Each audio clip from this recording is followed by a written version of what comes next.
Hello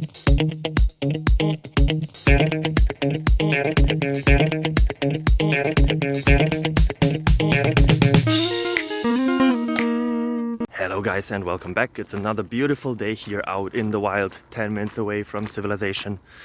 I hope you're doing as greatly as I am. I don't know if that's a grammatically correct sentence. I don't care very much. I hope you don't neither. I should look up some grammar. For now, you can look up another question.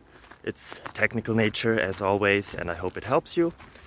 If it does, feel free to leave a like, a comment, subscribe, ring the bell to get notified about every and each other video we do and upload. It would help me a lot. Have a nice day. Bye bye.